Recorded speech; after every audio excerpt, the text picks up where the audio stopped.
Rồi bắt cá ấy. Cái này thấy nó nổ, phải thiếm về vậy nổ. Cái tiến thôi. Đi quá mình. Cái này cái to nhất rồi với cái này.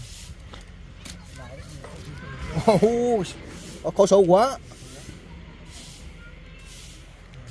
Nếu mà bác tôi chế tạo ác nữa nô. Sáng tạo ấy. Chuyên ra bắt cá. Mình nhẹ nhàng nở nô. Này nghe thí nghiệm đấy mình phải bị thòng con này chứ có trang ăn nghe. Lại thí nghiệm có đá. Thí nghiệm coi hãng có kín không? Đấy đấy. Này hãng cho khẩu lên đó. Hãng cho khẩu là về ổ nhả nhát của mình nô. Có đâu cái phân nô. Ổ gì nhả ổ đâu đâu đâu. Này có thể nghe lại nhé. Xếp có cái khấu mà. Mà ta xếp cái này đấy, họ cắtไปแล้ว Cắt đi.